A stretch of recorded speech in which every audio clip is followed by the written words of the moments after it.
आज वर्षप्रतिपदा आणि गुढीपाडवा किंवा आपण ज्याला उगादी म्हणतो तो सण आज आपण साजरा करतो आहे. आणि त्या सणाच्या निमित्तानं आज आम्ही भावतरंगतर्फे आपल्यासमोर एक वेगळा कार्यक्रम घेऊन येत आहोत. आणि या कार्यक्रमामध्ये आपल्याकडं पाहुणे म्हणून श्रीयुत व्यंकटेश कुलकर्णी सर आलेले आहेत.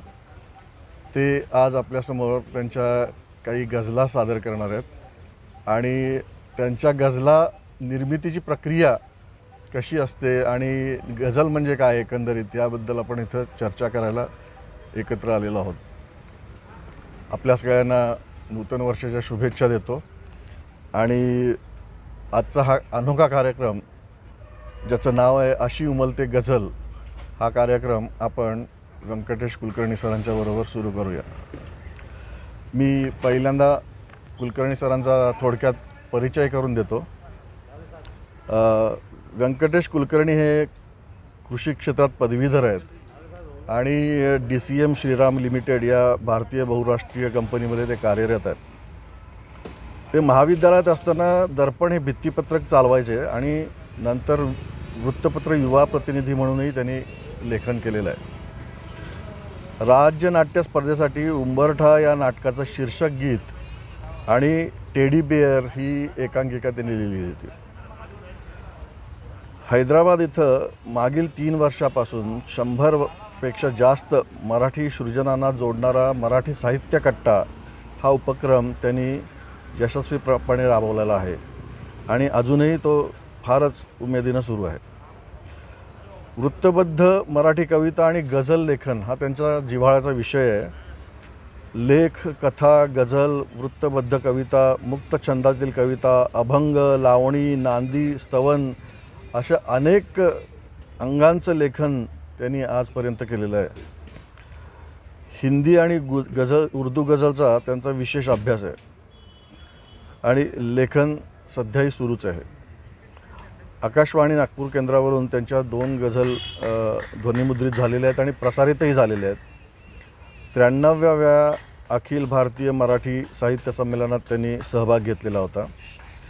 आंध्र प्रदेश आणि तेलंगण या शासनानं पुरस्कृत केलेल्या अमरावती पोएटिक प्रिझम 2020 या 6व्या अंतर्देशीय बहुभाषिक काव्य संमेलनातल्या कविता सत्राचं सहअध्यक्षपद त्यांनी या वेळेला भूषवलं होतं आणि त्याचं संचलन आणि कविता सादरीकरणचं त्यांनी केलेलं आहे. निसर्ग पर्यटन, ट्रेकिंग, मराठी साहित्य, वाईल्ड लाईफ फोटोग्राफी आणि हिंदुस्थानी शास्त्रीय संगीत यामध्ये त्यांना विशेष रुची आहे. तर अशा बहुढंगी व्यक्तिमत्वाचा एक महत्त्वाचा पैलू म्हणजे त्यांचं कविता लेखन. त्या कविता लेखनाचा एक महत्त्वाचा अंग म्हणजे त्यांचं गझल लेखन. तर आज आपण त्यांच्या गझल लेखनाबद्दल इथं चर्चा करणार आहोत. पण सर्वात प्रथम गझलेकडे वळण्याआधी त्यांनी लिहिलेली अंबिकेचं एक स्तोत्र म्हणता येईल अशा स्वरूपाची एक रचना आम्ही पहिल्यांदा सादर करणार आहोत. तर ऐकूया अंबिका स्तवन.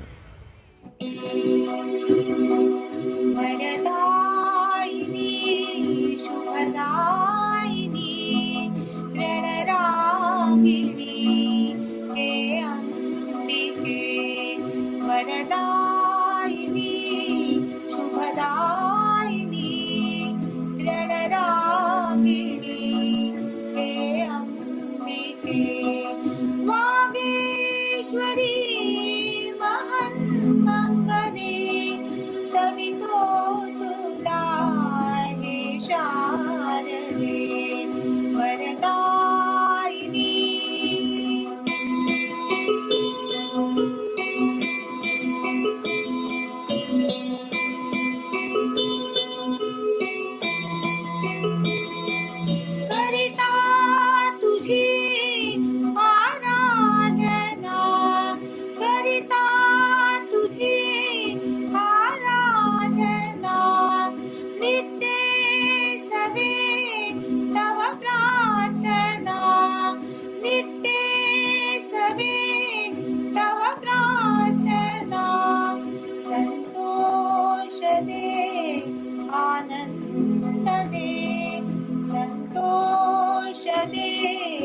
आनंद दे, दे बुद्धी दे, देवावना नारायणी जगज्जननी देयान्यता शुभमंगले वागेश्वरी महन्मंगले स्तवितो तुला हे शारदे.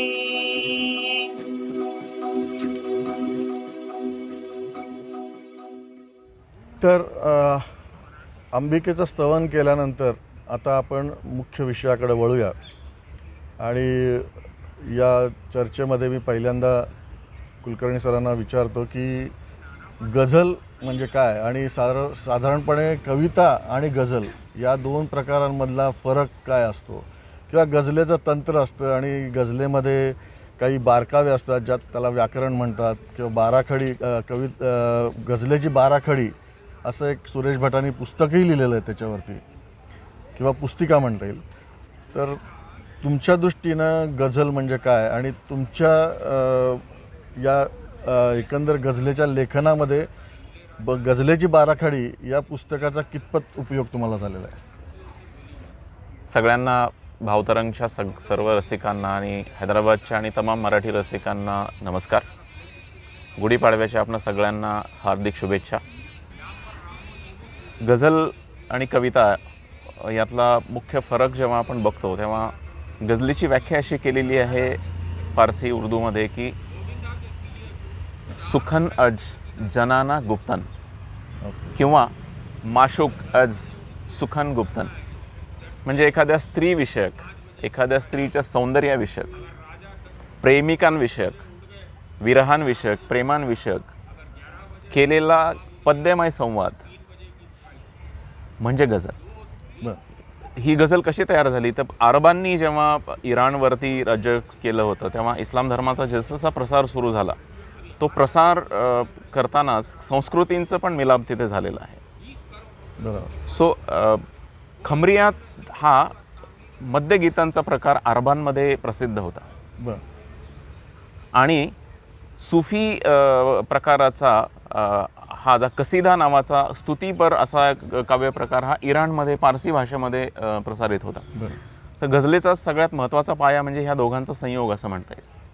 आणि त्या काळामध्ये एंटरटेनमेंटसाठी कुठलं असं साधन नव्हतं. तर संध्याकाळी मध्यालयामध्ये बसल्यानंतर काही काव्यरचना व्हायच्या तर त्याला खमरियात असं म्हणायचं. बरोबर. आणि आपल्या सरदाराच्या डेऱ्यामध्ये किंवा एखाद्या राजाच्या दरबारामध्ये त्या राजाबद्दल किंवा त्या सरदाराबद्दल स्तुतिसुमनं करताना हा जो आपण म्हणतात ना की हा जो एक प्रकार तिथे वापरला जायचा, ह्या दोघांची तिथं संयोग झाला आणि तिथून गझल तयार झाली आणि ती भारतात आली. इस्लामच्या धर्माच्या आणि सुफी संत जेव्हा भारतात आले तर त्यांनी ती केलेली आहे. तर गझल आणि कवितेमध्ये फरक असा आहे की गझल हा काव्यप्रकार हा मीटरमध्येच लिहिला जातो. त्याचे काही गझलेचे काही वृत्त आहेत, त्या वृत्ताच्या बाहेर तुम्हाला लिहिता येत नाही. छंदोबद्ध रचना असतात. म्हणजे पहिल्या ओळीमध्ये प्रत्येक शेरांच्या पहिल्या ओळीमध्ये जो तुमचा मीटर असेल की जमीन असेल ती तुम्हाला सगळ्यामध्ये आणायला लागते. आणि प्रत्येक शेर 2 ओळींचा जो शेर असतो त्या शेरांचे विषय एक तर तेच असू शकतात किंवा तुमच्या शेरांमध्ये बदल असू शकतो. म्हणजे पहिला शेर समजा सामाजिक असेल तर दुसरा शेर प्रेमावरती असू शकतो, तिसरा विरहावरती असू शकतो किंवा चौथा तुमचा अध्यात्मावरती असू शकतो. कवितेमध्ये तसं नाही. कवितेमध्ये तुमचे जे चरण असतात किंवा जे कडवे असतात तर तुम्हाला एकच आशय कवितेमध्ये पहिल्या चरणापासून ते शेवटच्या चरणापर्यंत उलगडत गेलेला दिसतो. आणि कवितेला तसं म्हटलं तर बंधन आहे, म्हटलं तर बंधन नाही आहे. कविता मुक्त छंदात पण लिहू शकतो आणि कविता आपण वेगवेगळ्या वृत्तांमध्ये पण लिहू शकतो. बरोबर. गझलेमध्ये तसं नाही. गझलेमध्ये तुम्हाला काफिया, रदीफ आणि वृत्त ह्या तिघांचंही बंधन असतं. आणि मला असं वाटतं की आत्तापर्यंत सगळ्यांना काफिया आणि रदीफ, काफिया म्हणजे यमक, रदीफ म्हणजे अंत्ययमक. काफिया म्हणजे उच्चारानुसार रिपीट होणारा शब्द आणि रदीफ म्हणजे तोच शब्द प्रत्येक शहरामध्ये दुसऱ्या ओळीमध्ये रिपीट होणारा, त्याला रदीफ.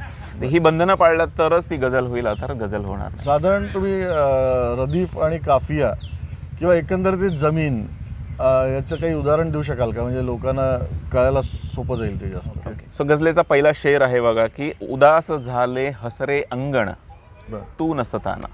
क्या बात आहे. उदास झाले हसरे अंगण तू नसताना, भरून आले सुने सुने पण तू नसताना. वा वा, क्या बात आहे. आता यातला रदीप कुठला आहे तर तू नसताना.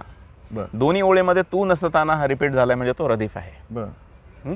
भरून आले सुने सुने पण आणि उदास झाले हसरे अंगण. अंगण अंगण आणि सुने सुने पण यातला उच्चारामध्ये पण जर न आलेला आहे. न शेवट हा? चालाय. सुने सुने पण हा. हसरे अंगण. अंगण आणि सुने सुने पण हा. हे दोन शब्द उच्चाराने समान दिसत आहेत म्हणून बरोबर. हे काफी आहे. बर तर हे सुने सुने पण आणि अंगण हे काफिया झाले. तू नसताना हा रदीफ झाला. वा वा, क्या बात आहे. हा त्याच्यातला फरक आहे. बरं बरं. गझलेत आणखीन एक प्रकार असतो तो म्हणजे मक्ता. तर तो मक्ता काय आहे?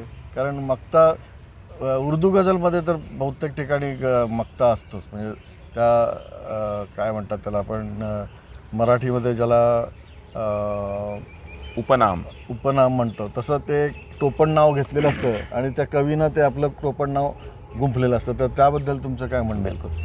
आता पहा की आपण अभंग सगळी त्या काळामध्ये आपण ऐकतो. बरोबर तुका म्हणे, बरोबर नामा म्हणे करेक्ट. किंवा एका जनार्दन स्वामी हे स्वामींच्या- एकनाथांचे गुरु होते. हा, हा. तर त्यांच्या आदराप्रित्यर्थ नाथांनी सगळे त्या काळामधले जे मक्ते वापरले आहेत ते एका जनार्दनी वापरले. तो मक्ता किंवा उपनाम ही वापरण्याची भारतीय परंपरा, मराठी परंपरा पण आहे. आहेच. हां पण जेव्हा उर्दू किंवा पारसी गझलांचा जेव्हा आपण विचार करतो तेव्हा मक्ता म्हणजे तखल्लुस. तखल्लुस म्हणजे त्या शायरांनी त्या काळामध्ये घेतलेलं एक उपनाम. कारण त्या काळामध्ये आपण बघतो की ते लोक गझल लिहिणे असं म्हणत नाहीत, गझल कहता हूँ, गझल कहणे असं म्हणतात.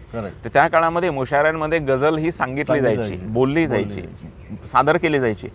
आणि लिखित नसल्यामुळे मग माझी आयडेंटिटी काय आहे, मी शायर आहे तर माझी आयडेंटिटी काय आहे, तर ती आयडेंटिटी एस्टॅब्लिश होण्यासाठी मग मी तो मक्ता घेतलेला असतो. आणि इलाही जमादार या बाबतीत असं सांगायचे की मक्त्यावरती तुमची जबाबदारी पण असते. की जेव्हा तुम्ही शेवटच्या शेरामध्ये तुमचा मक्ता घेता, तुमचं नाव घेता, तेव्हा तुमची त्या सगळ्या शेरांची, त्याच्या आशयाची, त्यातनं येणाऱ्या संदेशाची, अभिप्रेत असलेल्या संदेशाची जबाबदारी तुमच्यावरती असते. बरोबर. त्यामुळे मक्ता तुम्हाला नाव देतो तसंच तुम्हाला जबाबदारी पण देतो आणि बदनाम सुद्धा करू शकतो. बरोबर. सो मक्ता हा तखल्लुस किंवा त्या शायराचं उपनाम असतं. बरोबर. आणि एकाच जमिनीत अनेक शायरांनी कविता लिहिलेल्या असतात, म्हणजे सॉरी गझल लिहिलेली असतात, कविता म्हणण्यापेक्षा. की असं असतं की कधी कधी ती गझल नक्की कोणाची आहे हे पण कळण्यासाठी त्या तखल्लुसचा वापर उपयोग होतो. कारण रदीप काफिया तोच आणि फक्त शेर वेगळे असल्यामुळं नक्की कुणाची गझल आहे हे कळण्यासाठी पण त्याचा एक वापर आहे. की आपल्याकडं अजून मराठीत तेवढं ते रुजलेलं नाही आहे, पण एकाच जमिनीत अनेक उर्दू शायरांनी स्वतःच्या गझला पेश केलेल्या आहेत. बोलून सांग सारे, बोलून सांग सारे, मौनातले उखाणे, लाजून टाळणारे, कोड्यातले बहाणे, तुझ्या लाजण्याचे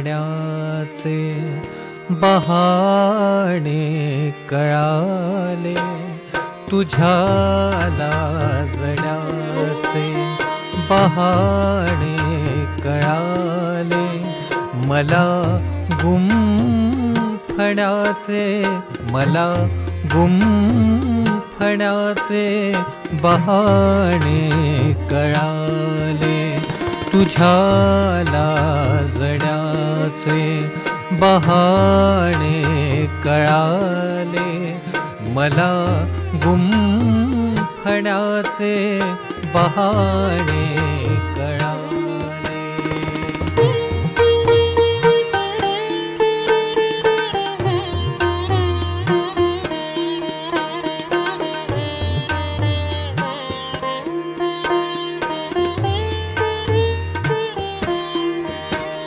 खुली कुंतले स्वैर झालीत भाळी,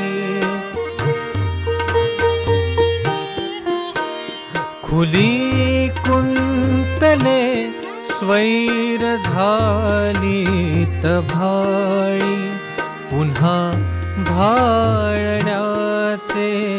पुन्हा भाळण्याचे बहाणे कळाले तुझ्या लाजण्याचे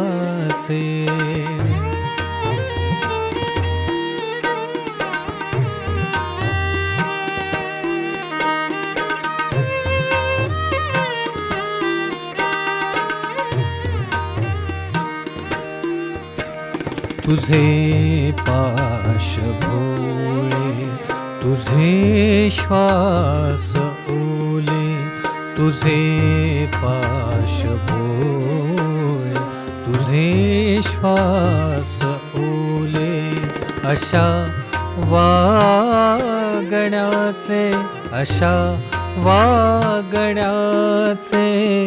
बहाणे कळाले तुझ्या लाजण्याचे बहाणे कळाले मला गुंफण्याचे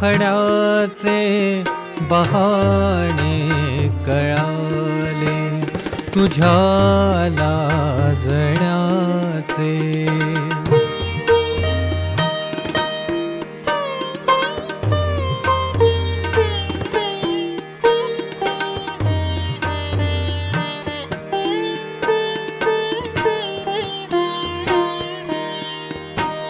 कसा काय लागेल स्वप्नास डोळा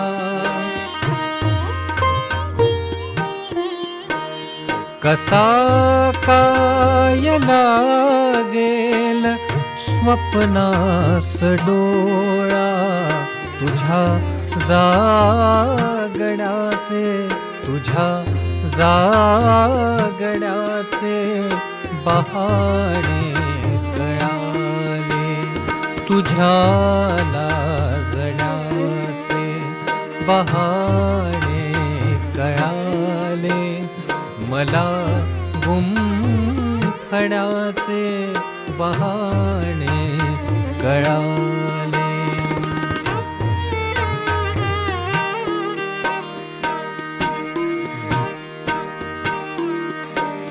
करारी तुझे वागणे का असावे करारी तुझे वागणे का असावे मला टाळण्याचे मला टाळण्याचे बहाणे कळाले तुझ्या लाजण्याचे बहाणे कळाले मला गुंफण्याचे बहाणे कळाले तुझ्या लाजण्याचे तुझ्या लाजण्याचे तुझ्या लाजण्याचे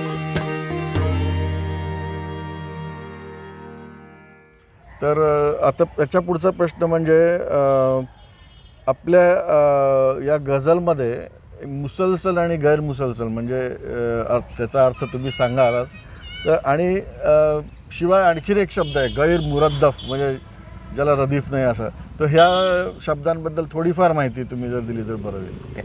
मी सुरुवातीला जसं सांगितलं की गझल आणि शेर कवितेमध्ये जो मुख्य फरक असतो की कविता एकच आशय वेगवेगळ्या कडव्यांमध्ये चरणांमध्ये उलगडत उलगडत पुढे जाते. बरोबर. शेरांमध्ये तसं नसतं. गझलेमध्ये तुमचे सगळे शेर हे वेगवेगळे असू शकतात किंवा सांगड सुद्धा असू शकतात. बरोबर. तर मुसलसल गझल म्हणजे काय तर मुसलसल गझल म्हणजे एकाच आशयाला अधोरेखित करत जाणारे शेर जे असतात त्याला मुसलसल गझल. मलमली तारुण्य माझे तरुण आहे रात्र अजूनी हे जे सुरेश भटांच्या गाजलेल्या ज्या गझला आहेत त्या मुसलसल पद्धतीच्या आहेत. बरोबर बरोबर. पण एखाद्या शेरामध्ये एखाद्या गझलेमध्ये वेगवेगळे आशय तुम्ही जेव्हा आणता एक स्वातंत्र्यावरती असेल एक सामाजिक वरती असेल एक प्रेमावरती असेल एक विराहावरती असेल की एक आत्मनिष्ठ चिंतनावरती असेल, असे वेगवेगळे आशय घेणारे जे शेर तुम्ही गुंफलेले आहेत आणि त्या अर्थांचा कुठलाही सांगड नाही आहे, पण ते स्वतंत्र शेर वेगवेगळ्या कविता आहेत, तर त्याला आपण गैरमुसलसल असं म्हणतो. बरोबर. आता मुरद्दप आणि गैरमुरद्दपमध्ये जसं आता मी तुम्हाला सांगितलं की उदास झाले हसरे अंगण तू नसताना, बरोबर. उदास झाले हसरे अंगण तू नसताना, भरून आले सुने सुने पण तू नसताना, याच्यामध्ये तू नसताना हा रदीफ आहे आणि काफी आहे.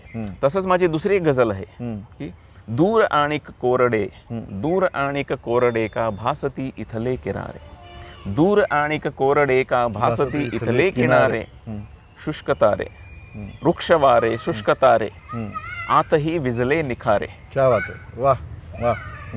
पहिली जी गझल सांगितली तू नसताना वाली त्यात ती मुरद्दफ आहे, म्हणजे बरोबर. त्याच्यामध्ये रदीफ एस्टॅब्लिश झालाय. प्रत्येक वेळेला याच्यामधला रदीफ कसा एस्टॅब्लिश होतो पहा की शेवटी तारे रे आणि वारे, रे मध्ये हा तारे आणि वारे, आरे आरे हा. असं झालं. याच्यामध्ये अंत यमक असा नाही, आता हा यमक एस्टॅब्लिश होता, तर ही गैरमुरद्दफ अशी गझल आहे. बर बर. म्हणजे पहिली गोष्ट म्हणजे मुसलसल गझल म्हणजे पहिली गोष्ट म्हणजे साधारणपणे कविता, पण एक एक द्विपदी वेगळी काढली तरी त्या कवितेत म्हणजे त्याचा अर्थ एक स्वतंत्र कविता म्हणून व्हायला पाहिजे. अगदी हे महत्त्वाचं. नाहीतर नजम म्हणजे आपण जे नेहमी कविता किंवा गीत म्हणतो त्यामध्ये या सगळ्या ओळी एकाच दिशेनं जातात आणि त्या वेगळ्या दोन ओळी काढल्या तर त्याचा काही अर्थ लागत नाही, वेगळा स्वतंत्र अर्थ लागत नाही. आणि रदीफ ज्याच्यामध्ये नाही आहे अशा गझलेला गैरमुरद्दफ म्हणतात, गैरमुरद्दफ असं असं म्हणतात. म्हणतात. ओके.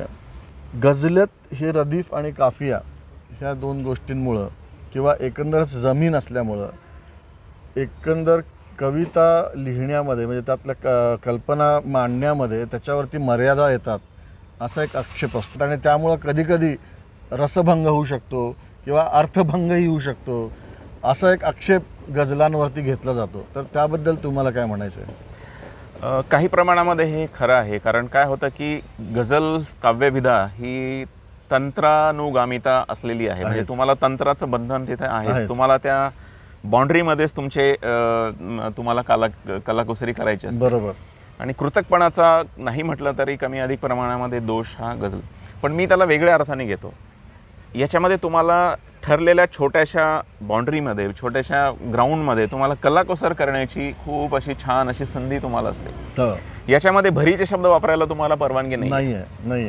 तुम्ही उगीच्या उगी भर टाकलेले शब्द तिथे वापरू शकत नाही, आणि जेव्हा तुम्ही हे वापरू शकत नाही तेव्हा तुमच्या बुद्धीचा कस लागतो. बरोबर. तुमच्या कौशल्याचा कस लागतो, तुमच्या काव्य प्रतिभेचा तुम्हाला कस लागतो. आता तुम्हाला सांगतो की खूप अशा सौंदर्य एस्टॅब्लिश करणाऱ्या, स्त्रीचं सौंदर्य अधोरेखित करणाऱ्या अशा खूप कविता आहेत की ज्याच्यामध्ये तिच्या अशा गुलाबी ओठांवरती आपण लिहून जातो, गालांवरती लिहून जातो, डोळ्यांच्या नजरेतल्या बाणांवरती आपण लिहून जातो, स्वैर झालेल्या अशा भुरभुर अशा उडणाऱ्या केसांच्या बटांवरती आपण लिहून जातो, गालावरच्या तिळावरती लिहून जातो, आणि त्यासाठी साधारणतः 4-5 कडवी आपण खर्च करतो. मी तुम्हाला एकच शेर म्हणून दाखवतो आणि त्या शेरामध्ये तुम्हाला ती गंमत लक्षात येईल की त्या या सगळ्या रूपांचे लक्षणं किंवा या सगळ्या प्रतिमा या दोन ओळीमध्ये कमी शब्दामध्ये तुम्ही कसं हे करू शकता एकाच शेरामध्ये. हो. तर तो शेर असा आहे की ओठ गुलाबी नजर शराबी, ओठ गुलाबी नजर शराबी आणि बटांची स्वैरत सुनामी. क्या बात आहे. ओठ गुलाबी नजर शराबी आणि बटांची स्वैरत सुनामी. पुढच्या ओळीत काय गंमत आहे बघा की गालावरचा तीळ अगोचर, गालावरचा तीळ अगोचर कसे आवरू सांग मला मी. क्या बात आहे. वाह. आता या दोन ओळीमध्ये गुलाबी ओठांबद्दलही आलं की नजरेबद्दलही आलं, भुरभुरणाऱ्या बटांबद्दलही आलं आणि गालावरच्या तिळावरती आलं. एक पूर्ण 8 ओळींची कविता दोन ओळीत, आणि ते पण अगदी काय म्हणतात त्याला, ज्याला गझलियत खास म्हणतात त्या पद्धतीनं पेश झालेला आहे शेर. अतिशय उत्तम शेर. म्हटलं तर कृतकपणाचा दोषही असू शकतो, पण म्हटलं तर त्या काव्य प्रतिभेला तुम्ही जागृत करून एक चांगल्या पद्धतीचा परिणाम रसिकांपर्यंत आणू शकता. ही गझलेची मर्मस्थान आहे. बरोबर.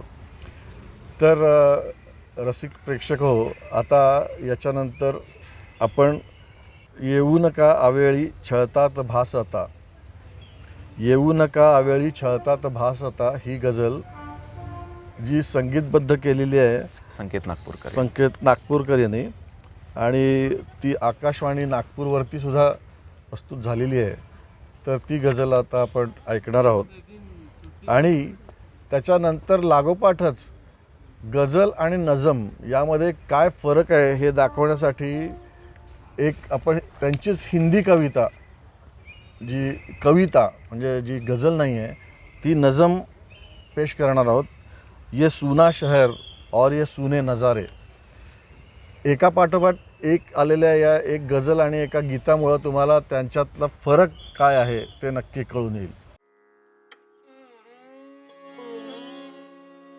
ये ऊन का हवे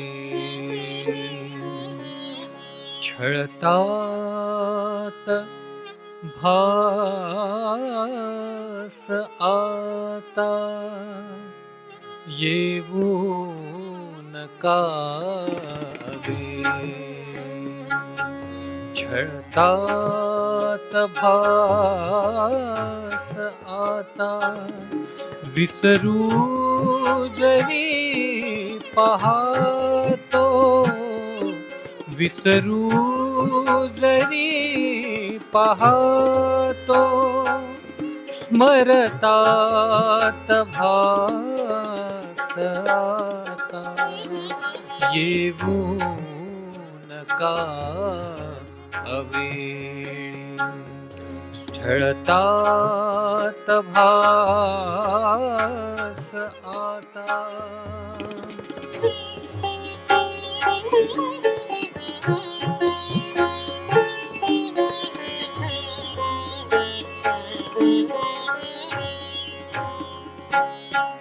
त्या चोरट्या मिठीची, त्या चोरट्या मिठीची, उबदार ओढ छळते, त्या चोरट्या मिठीची, उबदार ओढ छळते, हलकाच स्पर्श होता, हलकाच स्पर्श होता, विरतात भास आता, येऊन का अवेळी.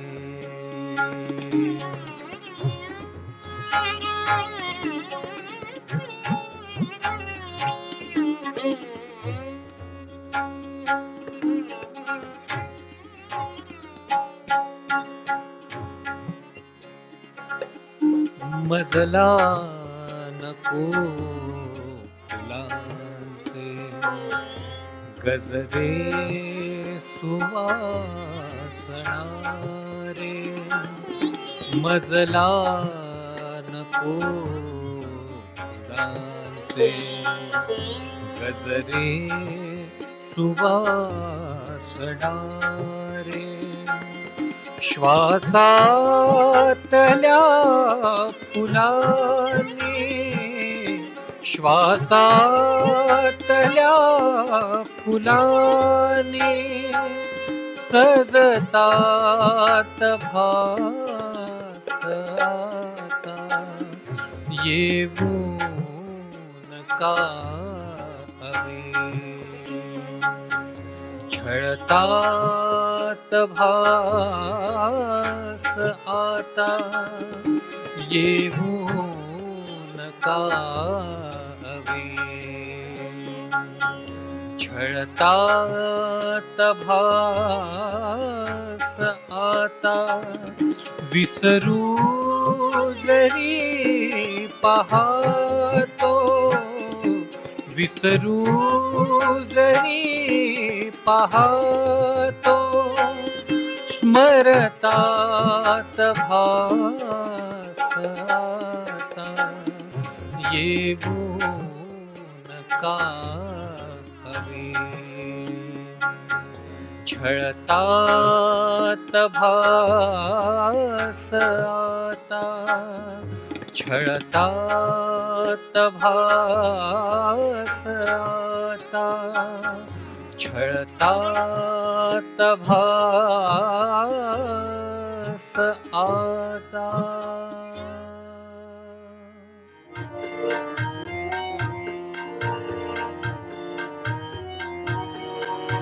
ये सूना शहर और ये सूने नजारे, ये सूना शहर और ये सूने नजारे, ये पूछे ये गलियां गुलों की बहारें, ये पूछे ये गलियां गुलों की बहारें.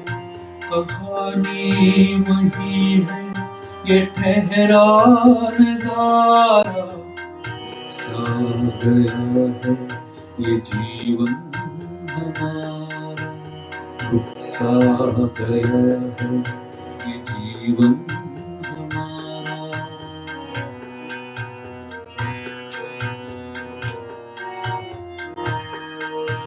सूना है आंगन, सूनी है खिड़की, सूना है आंगन, सूनी है खिड़की, न पलरव न आहट न दस्तक किसी की, न कलरव न आहट न दस्तक किसी की. उदासी भरा सा है खाली नजारा, रुक सा गया है ये जीवन हमारा, रुक सा गया है ये जीवन हमारा.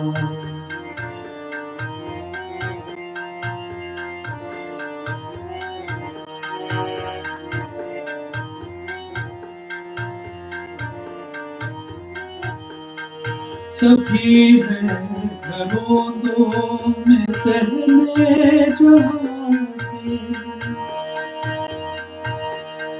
सभी है घरों दो में सहमे जहां से. बताओ ये संकट है आया कहां से, सभी है घरों दो में सहमे जहां से. बताओ ये संकट है आया कहां से.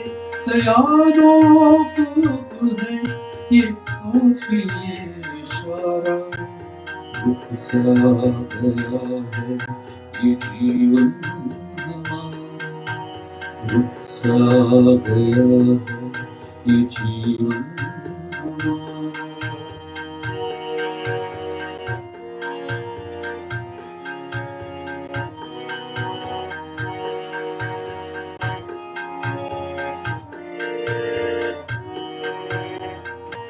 दरिया ये धरती ये पेड़ों की बातें, दरिया ये धरती ये पेड़ों की बातें, भुलाकर सभी ने सजाई थी रातें. किसी दिन जो टूटा है सपनों का तारा, सा गया है ये जीवन हमारा. ये सूना शहर और ये सोने नजारे, ये पूछे ये गलियां गुलों की बहारें. कहानी वही है ये ठहरा नजारा, सा गया है ये जीवन हमारा, सा गया है ये जीवन हमारा, रुक सा गया है ये जीवन हमारा. आता आपण एका वेगळ्या विषयाकडे वळूया की गझल ही ॲक्च्युली तुम्ही म्हटला त्याप्रमाणे काही मराठी काव्य प्रकार नाही आहे. म्हणजे तो फारसी किंवा त्याच्याही अगोदर अरेबिक काव्य प्रकारातनं आलेला तो प्रकार आहे आणि भारतामध्ये तो बऱ्याच उशिरा आला आहे. त्यामुळं भारतामध्ये ज्यावेळेला तो आला त्यावेळेला पहिल्यांदा तो उर्दू भाषेत रुजला आणि उर्दूत खूप मोठे मोठे शायर होऊन गेले, ज्यांनी खूप चांगल्या चांगल्या आपल्या गझल पेश केलेल्या आहेत. आणि सगळ्यांनाच माहिती असलेला आपल्याला म्हणजे अगदी सगळ्यांना प्रिय म्हणजे मिर्झा गालिब. तर पहिल्यांदा माझा प्रश्न तुम्हाला असा आहे की उर्दू आणि मराठी या दोन गझलांच्या मध्ये काय फरक आहे नक्की? कारण काय आहे की मी असं बघतो की उर्दू गझलांमध्ये जास्तीत जास्त प्रकारे एक विरह किंवा प्रेमभंग किंवा अशा पद्धतीच्या कल्पना जास्त मांडल्या गेलेल्या आहेत. म्हणजे आजपर्यंत जर आपण गझला बघितल्या ज्या प्रसिद्ध झालेल्या आहेत आणि लोकांपर्यंत जास्तीत जास्त पोचल्यामध्ये, त्यामध्ये साधारणपणे उर्दू प्रतीकं काही प्रतिमा आहेत त्या पुन्हा पुन्हा आवर्तनं त्याची झालेली दिसतात. जसं कबूतर सय्याद आहे किंवा डाकिया, चिठ्ठी, खत किंवा बुलबुल चमन अशा प्रकारचे अनेक प्रतीकं अनेक कवींनी अनेक शायरांनी पुन्हा पुन्हा वापरल्यामुळं ती त्यांची एक काय म्हणता येईल की एक जनस्मृती तयार झालेली आहे की एखाद्यानं एखादा शेर पेश केला त्यामध्ये ते प्रतीक वापरलं तर अगोदरचे जे शायर होऊन गेले त्यांनी ती प्रतीकं काय काय वापरली ती लगेच ताबडतोब लक्षात येतं. तसं मराठीच्या बाबतीत झालं आहे असं वाटतं का तुम्हाला? आणि झालं नसलं तर व्हायला पाहिजे असं वाटतं का? म्हणजे या दोन्ही आपण उर्दू आणि मराठी दोन्ही गझलांचा इथं एक तौलनिक अभ्यास म्हणता येईल तसं थोडक्यात केलं तर बरं होईल. ओके. माझ्या वतीनं म्हणजे माझ्या परीनं मला जे काही मांडता येईल ते नक्की मांडायचा प्रयत्न करेल. की जसं आपण म्हणालो की पारसीमधनं उर्दू आणि उर्दूतनंही मग इतर भाषांमध्ये गझल आली. बरोबर. तर त्या काळामध्ये जेव्हा उर्दूमध्ये गझल लिहिली जायची त्याच्यामध्ये दोन स्कूल होते. दोन स्कूल म्हणजे दिल्लीला असलेल्या शायरांची एक वेगळी अप्रोच होता गझलेकडे पाहण्याची, धाटणी वेगळी होती, ज्याच्यामध्ये आत्मनिष्ठ अनुभवावरती तत्वचिंतन पर अशा पद्धतीच्या गझलांना जास्ती स्कोप मिळाला. लखनौचे जे शायर होते तर लखनौच्या शायरीमध्ये एक वेगळा अप्रोच होता. लखनौच्या शायरीमध्ये सौंदर्याचं बाह्य अंगाचं सौंदर्याचं वर्णन करण्यामध्ये त्या शायरांनी जास्तीत जास्त रचना लिहिलेल्या आहेत. आणि तुम्ही म्हणालात तसं त्या ह्याच्यामध्ये ती तेच प्रतिमा वगैरे रिपीट झालेल्या आहेत. बरोबर. उर्दू गझलेमध्ये तुम्हाला साकी, पैनामा, मदिरा, शराब याही गोष्टीचा खूप हे मिळतं. त्यामुळे एक प्रकारे मराठी लोकांच्या मध्ये त्याच्याबद्दल थोडंसं एक अवर्जनही आहे की अरे काय गझल करतोय म्हणजे हा बहुतेक शराबी माणूस आहे किंवा बिअर बार मध्ये संध्याकाळी गझल गायली जाते, पंकज उदासच्या गझला वगैरे आपण ऐकतो. पण तसं म्हणजे खरं म्हणजे तसं नाही आहे. आणि त्या काळामध्ये मित्रा म्हणजे आपल्या गझलांमधला आणि त्या गझलांमधला आणखी एक फरक सांगण्यामध्ये उर्दू गझलांमध्ये तुम्हाला रकीब हा शब्द पण खूप वापरला जातो. रकीब म्हणजे काय असतं की रकीब म्हणजे आपल्या प्रेयसीवरती आपल्याच कुठल्या तरी एखाद्या मित्राचा नजर असणे आणि त्यांनी आपला विश्वासघात करून तिच्यावरती प्रेम करणे, अशा प्रकाराला रकीब असं म्हणतात. म्हणजे मित्राच्या विरुद्ध रकीब असा एक शब्द येतो. मराठी गझलांमध्ये तुम्हाला ज्या प्रतिमा ऐकायला मिळतात, वाचायला मिळतात, त्याच्यामध्ये तुम्हाला मित्राने मित्राला दगा दिला वगैरे हे असे प्रकार तुम्हाला मिळणार नाही. किंवा प्राकर्षाने तुम्हाला हे लक्षात येईल की आपल्या खूप कमी अनुभव आहेत, पण बाकी नॉर्मली तुम्हाला हे लक्षात येईल की मराठी शायरीमध्ये साकी, पैनामा, शराब ही सगळी प्रकार नाही आहेत. मराठीमध्ये सौंदर्याचं विरहाचं प्रकर्षाने जाणीव होते कारण ती असतेच आत्मनिष्ठ गझल. बरोबर. त्याच पद्धतीने मागच्या काही साधारणतः 25-30 वर्षामध्ये सामाजिक आशय, शेतकऱ्यांच्या समस्या, राजकारण हेही आपल्या मराठी गझलांमध्ये आलेलं आहे. तर मी असं म्हणतो की मराठी गझलांनी गाभा घेतला उर्दू गझलेचा, पण मराठी गझल ही मराठी संस्कृतीतच रुजलेली आहे आणि त्याचं सगळं श्रेय सुरेश भटांना जातं. मागच्या वेळेस तुम्ही हा प्रश्न विचारला होता की गझलेची बाराखडीच्या बद्दल सांगा. तर गझलेच्या बाराखडीबद्दल सांगायचं आहे की त्या काळामध्ये गझल जेव्हा लिहिली जात होती खूप कमी लोक लिहायचे आणि सुरेश भटांनी प्राकर्षाने सातत्याने त्यांनी प्रयत्न करून तंत्र शिकवायचा प्रयत्न केला. निर्दोष गझल कशी लिहायची आणि नवीन लिखाण करणाऱ्यांना एक रेडी रेकनर मिळावं किंवा एक स्क्रिप्ट मिळावी म्हणून त्यांनी काय केलं की ही गझलेची बाराखडी लिहिली. त्या गझलेच्या बाराखडीमध्ये त्यांनी हे सगळं तंत्र व्यवस्थित समजून सांगितलं, वृत्त, रदीफ, काफी आणि उदाहरण समजून सांगितलं. बरोबर. म्हणून गझलेचा गाभा जरी उर्दूचा असला तरी मराठी गझल ही मराठी जमिनीच्या मराठी संस्कृतीमध्ये रुजलेली अशी मराठी गझल आहे. बरोबर. पु ल देशपांडेंनी गझलची व्याख्या चांगली केली आहे की गझल हे वृत्त नसून वृत्ती आहे आणि तिच्यात एक सुंदर निवृत्ती आहे, अशी एक थोडीशी शब्द चमत्कृती असलेली पण खरीच गोष्ट आहे की गझल ही एक वृत्त नाही आहे तर ती वृत्ती आहे. तर त्या वृत्तीबद्दल तुम्ही काय सांगाल की गझलियत किंवा गझल करणाऱ्या कवीची जी प्रवृत्ती आहे ती कशी असते, म्हणजे त्याच्याबद्दल आंतरिक प्रेरणा काय असतात त्या कवीच्या? सो पु ल देशपांडेंनी जेव्हा ह्या गझलेबद्दल एक त्यांच्या भाषेत जी व्याख्या केली तर त्यांनी वृत्ती हा शब्द वापरलाय. बरोबर. तर त्यांना वृत्ती या शब्दाबद्दल काय अभिप्रेत होतं तर वृत्ती म्हणजे त्या कवीची संवेदनशीलता, बर, स्वतःच्या अनुभवावरती व्यक्त होणे किंवा समाजात घडणाऱ्या अनुभवावरती चिंतन करून त्याला शब्दात आणणे, ही वृत्ती आणि हीच गझलियत. बर. आणि गझलियत का महत्त्वाची असते तर गझलियत या शब्दाची किंवा याची एक अशी विशिष्ट अशी व्याख्या नाही आहे, पण गझलियत असणे म्हणजे काय असणे. तर आज गझल तुम्ही त्या पूर्णच्या पूर्ण मीटरमध्ये रदीफ काफी वापरून सुद्धा लिहू शकता. अगदी. पण एखादा गझलकार शब्द भरून एक सांगाडा तयार करू शकतो. बरोबर. पण एखादा गझलकार त्यात आपला आत्मा टाकतो, त्यात आपली संवेदनशीलता टाकतो. बरोबर. आणि तो शेर जिवंत करतो. बरोबर. बरोबर. हा जो फरक आहे हा वृत्तीचा किंवा गझलियतचा फरक आहे असं मला वाटतं. बरोबर. ओके. तर आता आपण ऐकणार आहोत सरांचीच एक गझल, नाही म्हणू नको तू. तर ही गझल जी आहे, ही कविता, ही गझल आहे, ही संकेत नागपूरकरांनीच स्वरबद्ध केलेली आहे आणि त्यांनीच गायलेली आहे. तर यामधला मला आवडला शेर असा आहे, सांगून टाक सारे, सांगू नको बहाणे, बघ नेम ना उद्याचा, नाही म्हणू नको तू. क्या बात आहे. होकार द्यायचा तू, देऊन टाक आता, दे शब्द काळजाचा, नाही म्हणू नको तू. असे सुंदर शेर या गझलेमध्ये आलेले आहेत. तर आपण ऐकूया ही गझल, नाही म्हणू नको तू. यातला एक शेर आणखी एक जो मला आवडतो. बोला. यातला एक शेर आहे की नुसता सुगंध नाही, नुसता सुगंध नाही काळीज हे फुलाचे. बरोबर. नुसता सुगंध नाही काळीज हे फुलाचे, हा गंध अत्तराचा नाही म्हणू नको. क्या बात आहे. वा वा वा. म्हणजे काळजाच्या फुलाचं अत्तर आहे असं इतका सुंदर अर्थ त्यातनं निघतोय. वा वा, फारच सुंदर. ऐकूया आपण गझल, नाही म्हणू नको तू.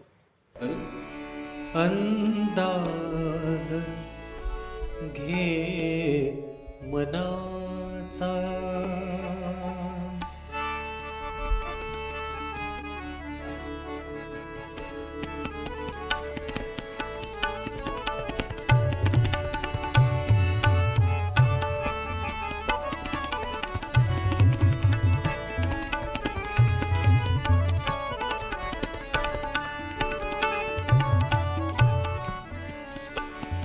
अंदाज घे मनाचा, अंदाज घे मनाचा, नाही म्हणू नको तू. अंदाज घे मनाचा, नाही म्हणू नको तू. घे कौल अंतराचा, घे कौल अंतराचा, नाही म्हणू नको तू. अंदाज घे मनाचा.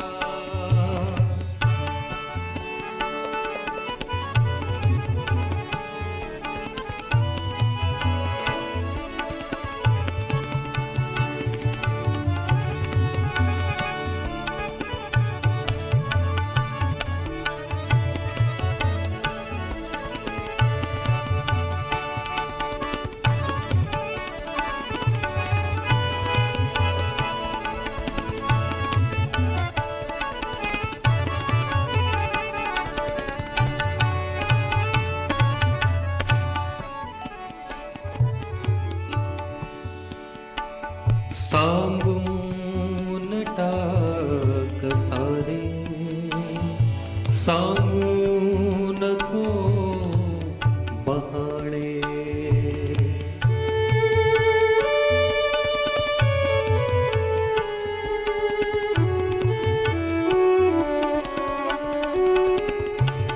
सांगून टाक सारे सांगू नको बहाणे बघणे मना उद्याचा बघणे मना उद्याचा नाही म्हणू नको तू अंदाज घे मनाचा नाही म्हणू नको तू घे कौल अंतराचा घे कौल अंतराचा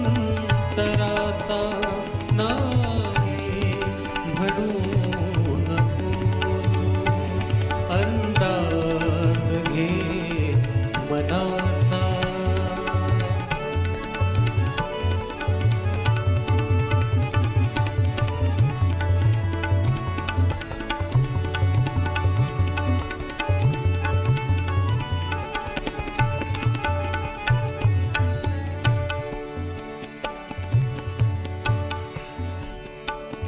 होकार द्यायचा तो होकार द्यायचा तो देऊन टाकाता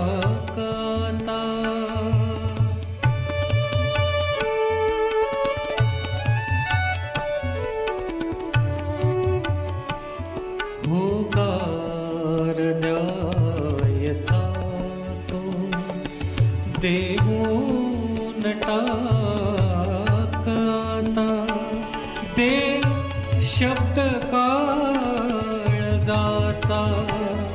दे शब्द काळजाचा नाही म्हणू नको तू अंदाज घे मनाचा नाही म्हणू नको तू घे कौल अंतराचा घे कौल अंतराचा नाही म्हणू नको तू अंदाज घे मनाचा अंदाज घे मनाचा अंदाज घे मनाचा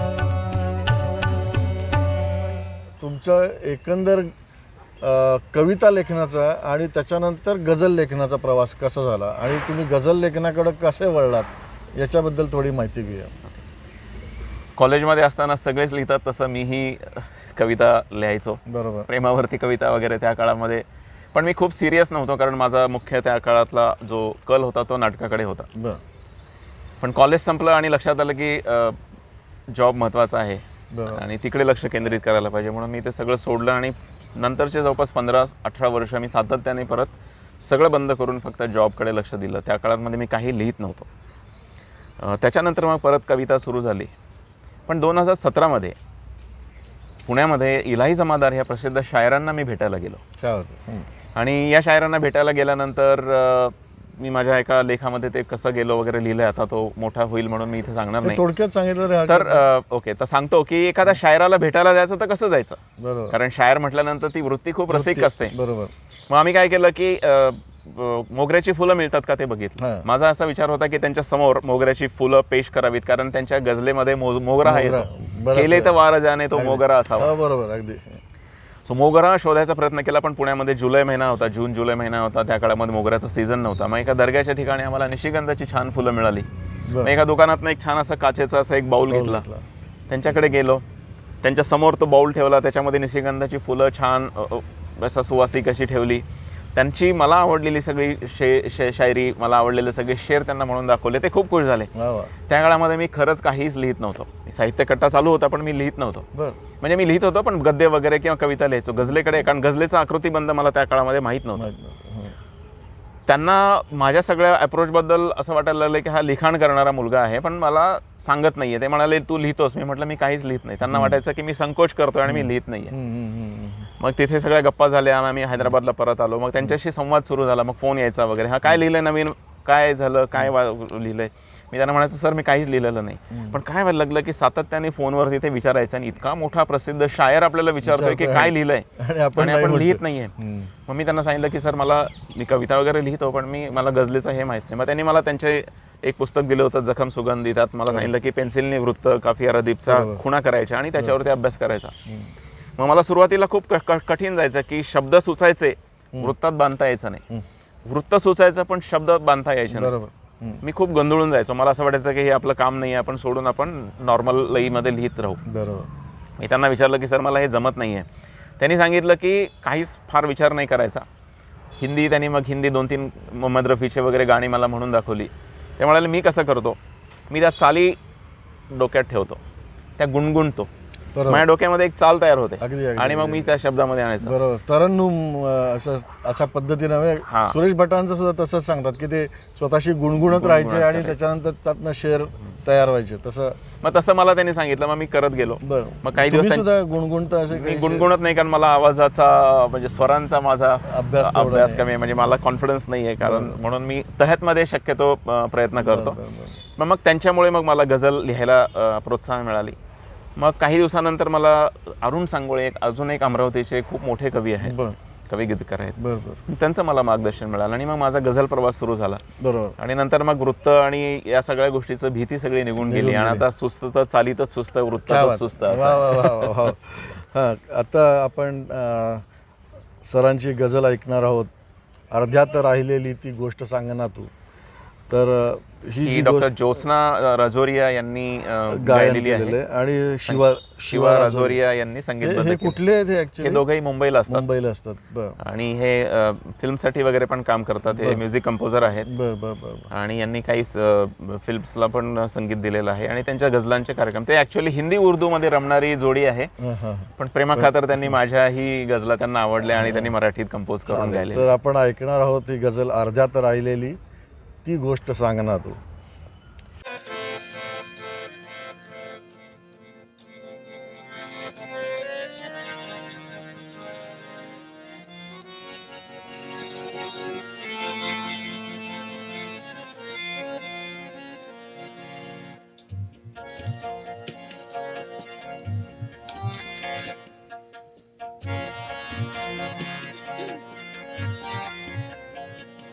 अर्ध्यात राहिलेली ती गोष्ट सांगना तू.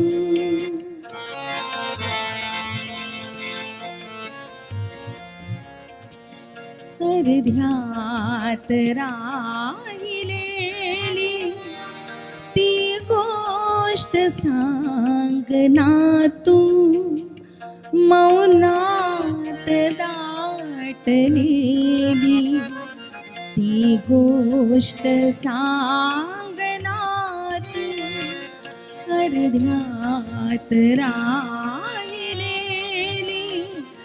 ती गोष्ट सांगना तू.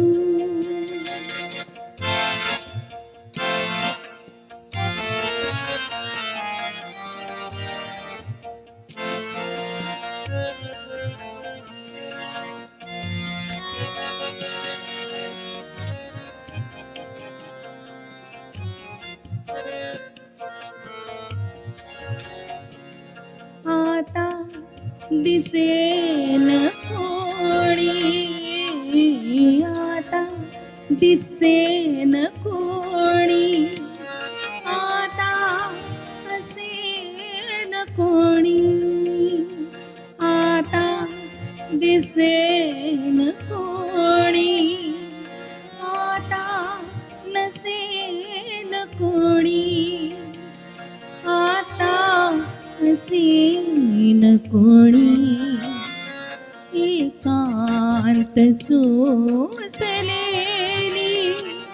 ती गोष्ट सांगना तू एकांत सोसलेली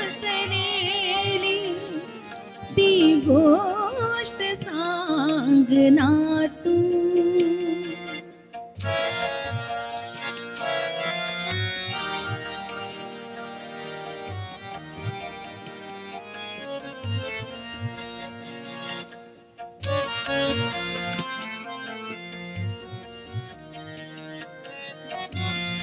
अतिशय सुंदर शेर आहे.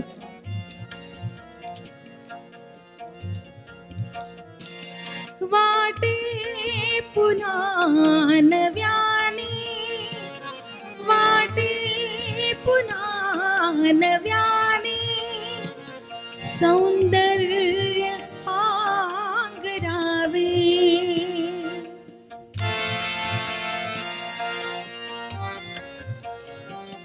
वाटे पुन्हा नव्याने सौंदर्य पांघरावे सौंदर्य पांघरावे सौंदर्य पांघरावे प्रेमात रंगलेली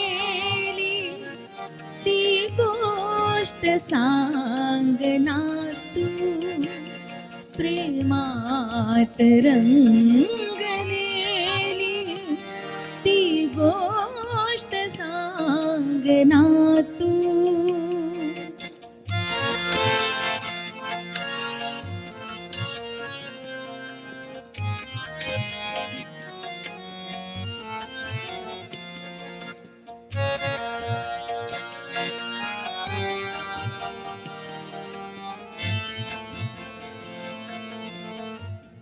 शेवटचा शेर पेश करत आहे.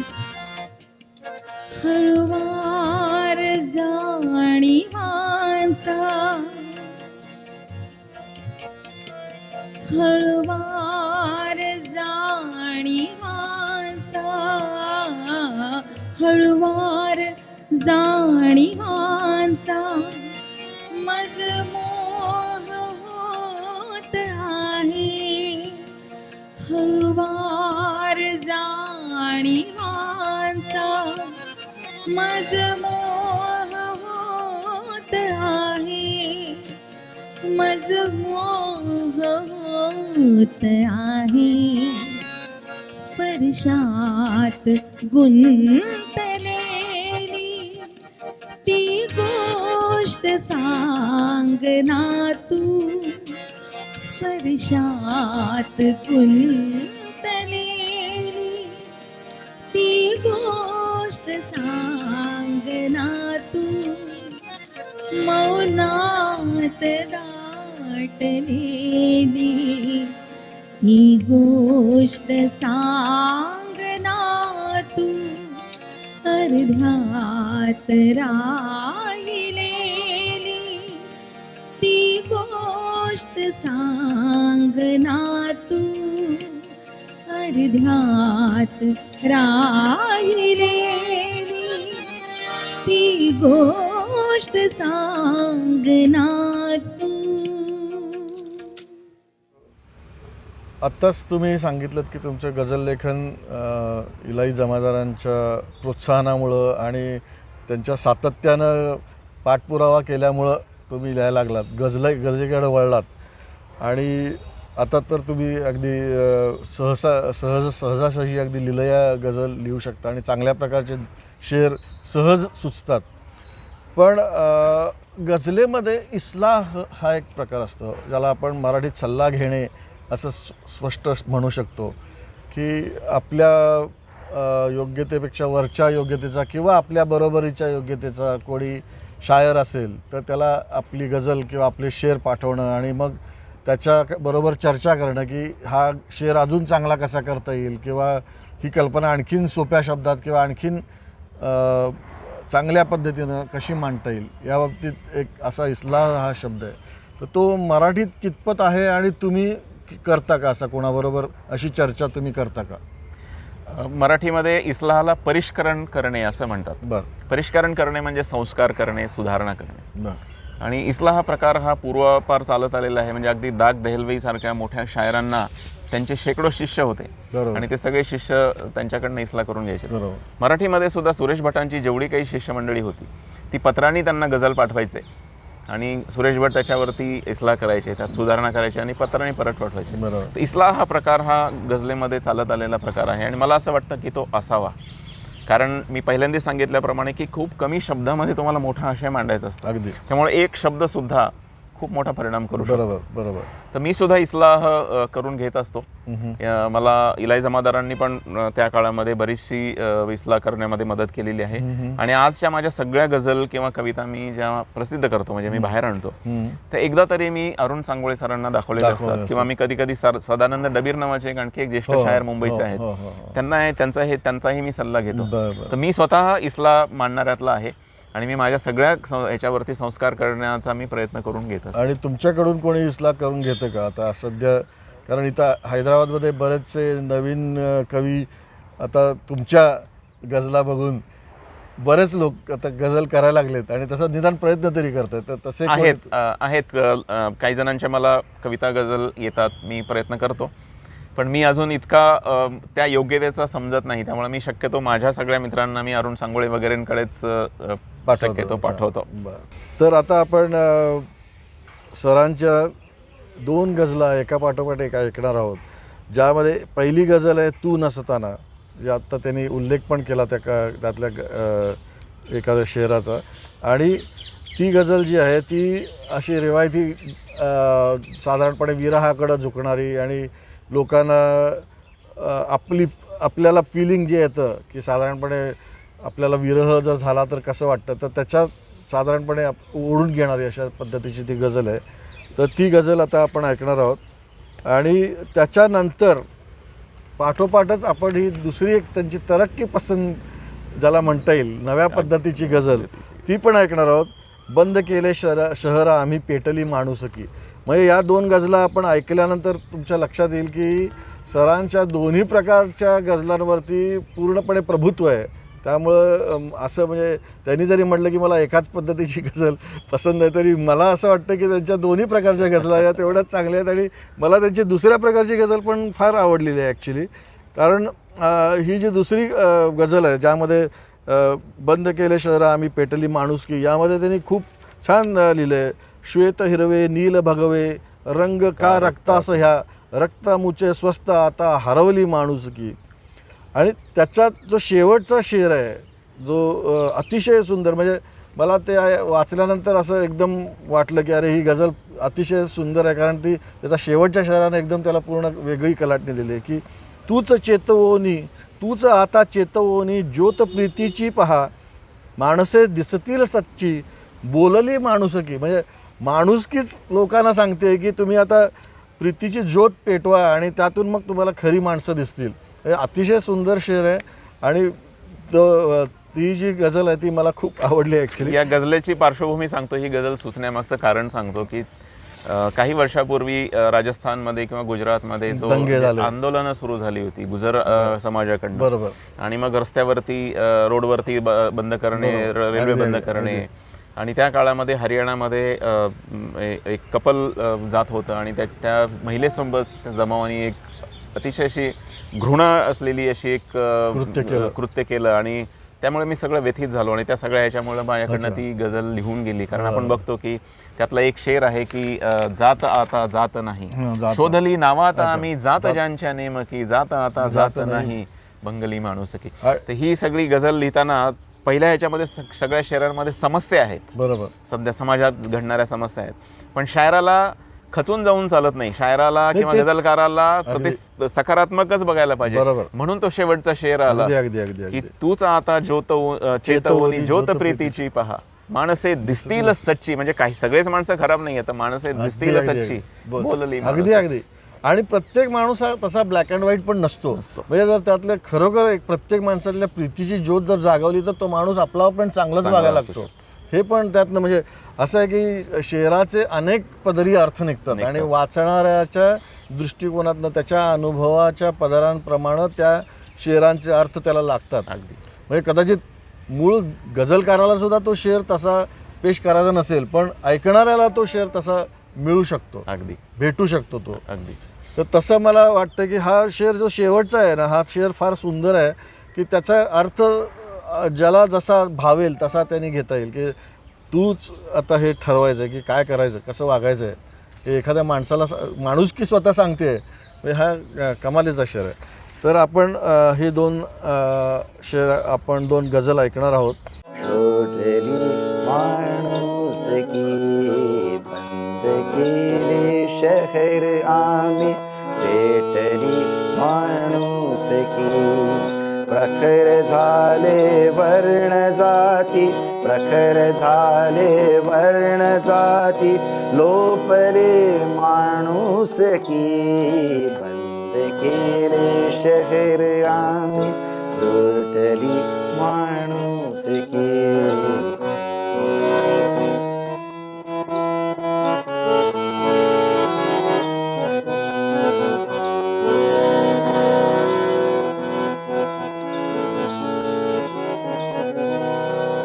शोधली नावात आम्ही सात ज्यांच्या नेमकी, शोधली नावात आम्ही सात ज्यांच्या नेमकी.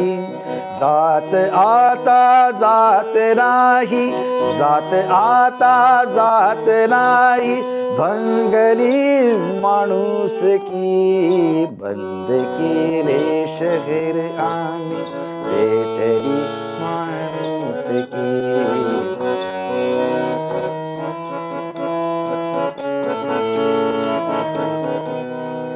श्वेत हिरवे नील भगवे रंग का रक्तासया, श्वेत हिरवे नील भगवे रंग का रक्तासया. रक्त अमुचे स्वस्थ आता, रक्त अमुचे स्वस्थ आता, हरवली माणूसकी बंद केले शहर आम्ही, भेटली माणूसकी.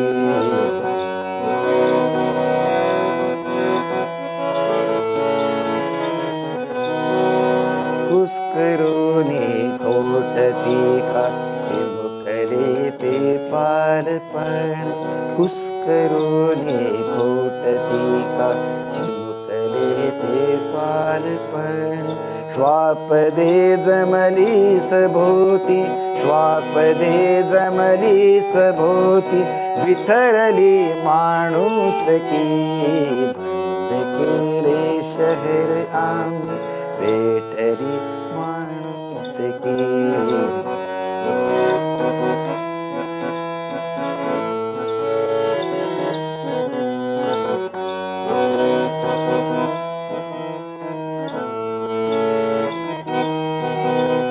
तूच आता चेतवोनी ज्योत प्रीतीची पहा, तूच आता चेतवोनी ज्योत प्रीतीची पहा.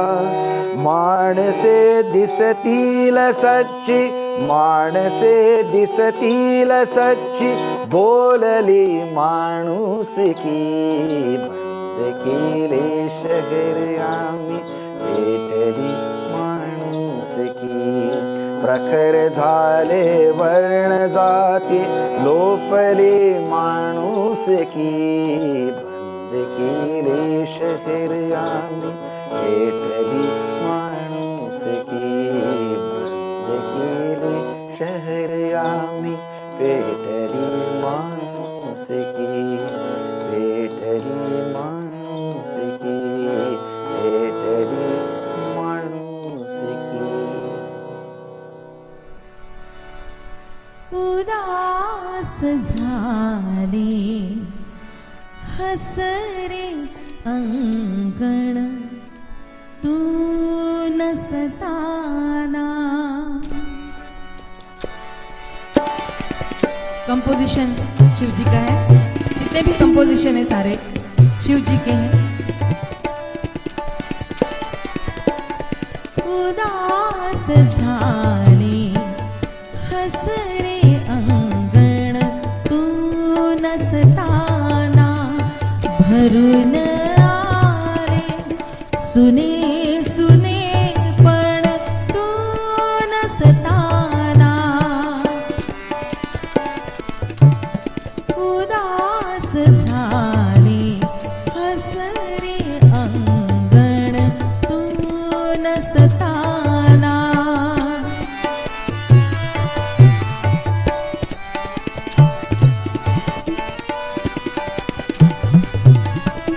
बहुत ही खूबसूरत लिखी है गजल वेंकटेश जी ने।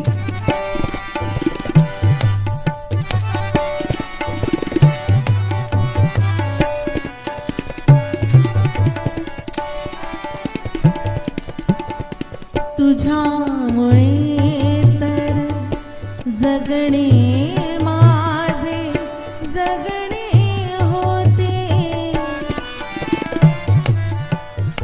तुझ्यामुळे तर जगणे माझे जगणे होते पुरेन आता घरास घर पण तू नसताना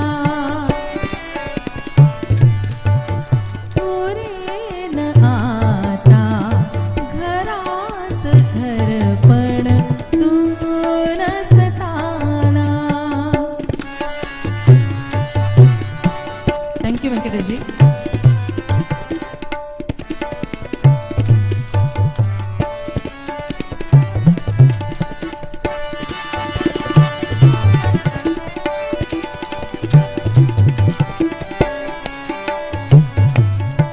जब वाइफ कहीं चली जाती है मैके चली जाती है तो घर बहुत ही सुना सुना लगता है।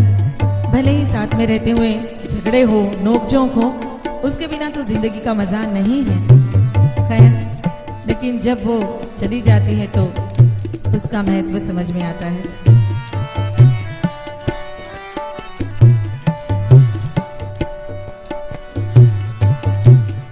तुझ्या विनाही तुझीच वर्दळ सभोवताली तुझ्या विनाही तुझीच वर्दळ सभोवताली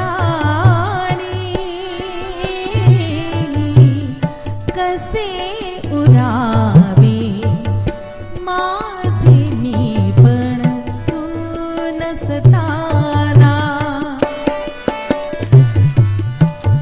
कसे उरावे माझे मी पण तू नसताना।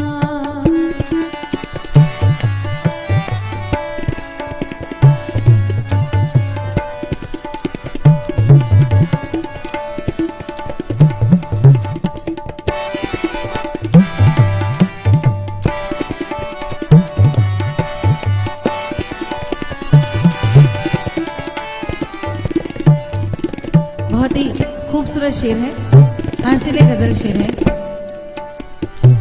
जब दोनों साथ में रहते हैं हस्बैंड वाइफ तो वाइफ की बड़ी आदत होती है कि जब कहीं जाना है तो ये साड़ी पहनूं या वो साड़ी पहनूं ये करूं या वो करूं बात बात पर पूछने की। तो उसी से रिलेटेड ये खूबसूरत सा शेर है। कोणी रेखिली तळहातावर मेंदी माझ्या कोणी रेखिली तळहातावर मेंदी माझ्या कुणा दाखवू रंगांचे व्रण तू नसता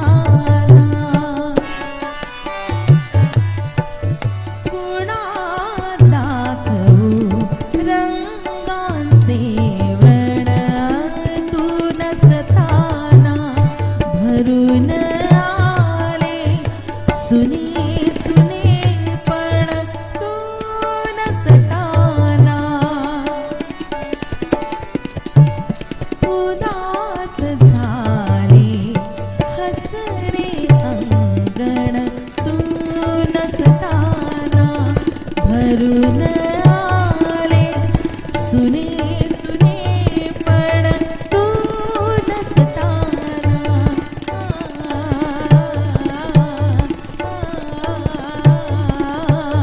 उदास झाले हसरे अंगण तू नसताना तू नसताना तू नसताना.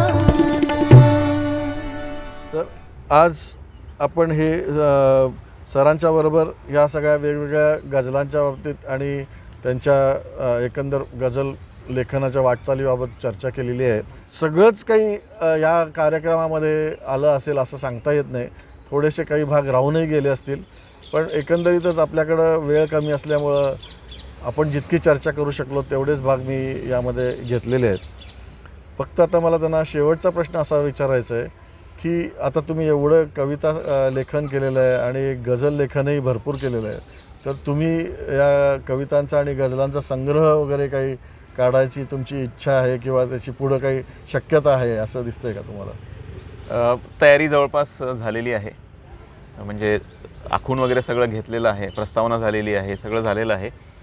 कदाचित लवकरच संग्रह प्रकाशित करण्याची कोणा प्रकाशनाबरोबर अगोदरच हां बोलणी चालू आहेत काही ठिकाणी. बरं. तर एकदा ते फायनल झाल्यानंतर म्हणजे स्क्रिप्ट सगळी तयार आहे, हां. फक्त ISBN प्रकाशक ठरवणे, ISBN घेणे आणि प्रकाशन साधारण करणे. किती गझल असतील त्यामध्ये? साधारणतः 80 म्हणजे मी गझल, गीतिका आणि कविता असं सगळ्यांचं तिघांचं मिळून त्यात मिश्रण केलेलं आहे. या गझल संग्रहामध्ये, गझल कविता संग्रहामध्ये मी साधारणतः 80 रचना प्रकाशित करायचा प्रयत्न करतोय. अच्छा. आणि साधारण कधीपर्यंत तुम्हाला वाटतं की प्रकाशित होऊ शकेल? कदाचित जून जुलैपर्यंत होऊ शकेल. मी आता सध्या 2-3 महिने ऑफिसच्या कामामध्ये व्यस्त असल्यामुळे कदाचित थोडा वेळ लागू शकतो, पण जून जुलैपर्यंत कदाचित पुस्तक हातात येऊ शकतं.